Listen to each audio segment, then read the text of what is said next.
वो तकरीबन बूढ़ी हो चुकी थी। इसकी उम्र ढल चुकी थी। बाज़ारे हुस्न की जीनत बने इसे 13 साल गुजर चुके थे। आज इसकी बेटी जवानी की दहलीज पर थी।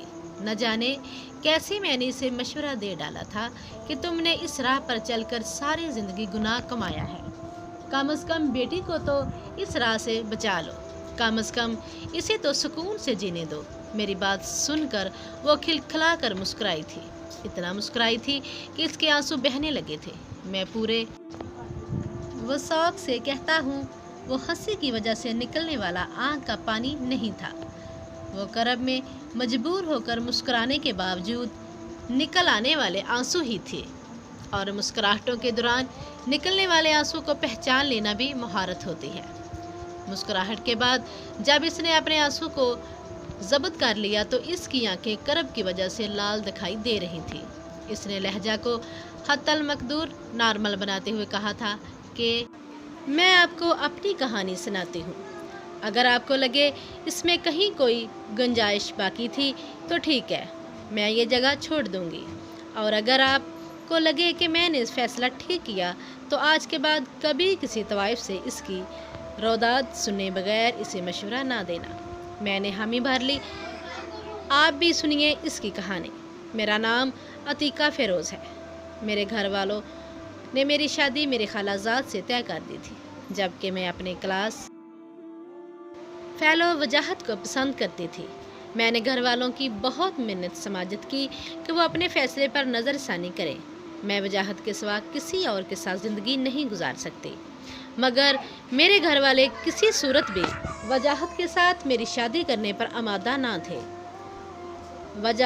वजाहत और इसके बाप का किरदार था। वजाहत का बाप गांव का चौधरी था। इसने बहुत सारे लोगों की नाहक ज़मीन दबा रखी थी, से मुफ्त में मशक्क़त लेता था। अगर कोई आदमी अपने हक के लिए खड़ा होता तो इसे मरवा देता था। मेरे घर वाले इन वजूहात की बिना पर वजाहत के ख़िलाफ़ थे, जबकि मुझे वजाहत के ख़ानदान की यही खूबी सबसे ज़्यादा पसंद थी कि पूरे गांव पर इनका रोब दबदबा था। यहाँ तक इनके डेरे पर बैठे लोफर लफंगे लोग अगर किसी की इज्जत पर हाथ डाल देते थे तो लोग वजाहत और इसके बाप के खौफ की वजह से, जब मेरे घर वाले किसी सूरत ना माने तो मैंने रातों रात घर छोड़ दिया और वजाहत से निकाह कर लिया। ताकत में वजाहत का ख़ानदान मेरे ख़ानदान से बहुत आगे था।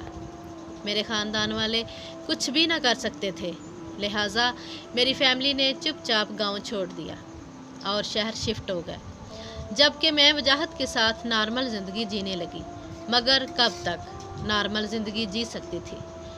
वजाहत से शादी के 1.5 साल बाद मेरे घर पहली औलाद बेटी पैदा हुई और बेटी का नाम तहरीम रखा। जब तहरीम 2 साल की थी तो एक दिन वजाहत का कत्ल हो गया। पता चला कि वजाहत ने किसी लड़की की इज्जत पर हाथ डालने की कोशिश की जो कि गांव में मेहमान थी, तो लड़की के भाई ने वजाहत को कत्ल कर दिया।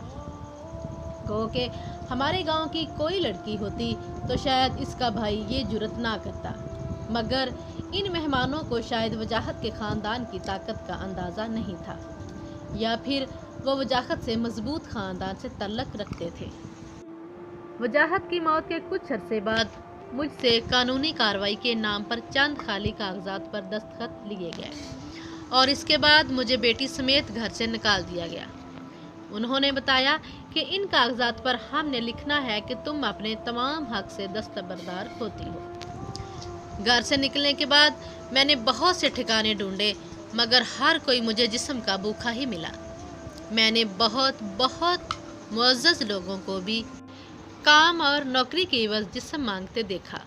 मुझे पहली बार महसूस हुआ कि हमारे वालिदैन हमारे लिए हमसे बेहतर सोचते हैं। मैंने एक फलाही इदारे में पनाह ली, जहाँ से मेरे सामने लड़कियों को ले जाकर निकाह के जांसे में इनकी इज़्ज़तें तार तार की जाती थी और अगर कोई अपनी आवाज़ उठाती तो मार दी जाती थी। न जाने क्यों वहाँ मुझे में खुद क्या मेरी मासूम बच्ची बेमहफूज ना लगी। मैंने वहाँ भी रहना छोड़ दिया। जब मैंने एक घर में बतौर मुलाजमा काम शुरू किया तो घर के मालिक ने बीवी की गैर मौजूदगी में ज़बरदस्ती मुझे अपनी वहशत का निशाना बना डाला। تو میں نے فیصلہ کیا کہ جب کسی صورت بھی عزت محفوظ نہیں تو کیوں نہ سکون سے جسم بیچ کر کماؤں، خود بھی کھاؤں اور اپنی بیٹی کو بھی کھلاؤں۔ اس لیے میں یہاں آ بیٹھی۔ آپ اگلا سوال کریں گے کہ بیٹی کو تو اس دلدل سے نکال دے، تو سن لے، میری بیٹی باہر کی ساری دنیا سے زیادہ یہاں محفوظ ہے۔ باہر جلد یا بدیر اسے کوئی نہ کوئی درندہ نوچ کھائے گا، یہاں تک کہ اگر اسے میں فلاحی ادارے میں چھوڑ دوں تو بھی یہ ایک نہ ایک دن اقرا کائنات کی طرح عزت لٹوانے کے بعد زندگی سے بھی ہاتھ دھو بیٹھے گی۔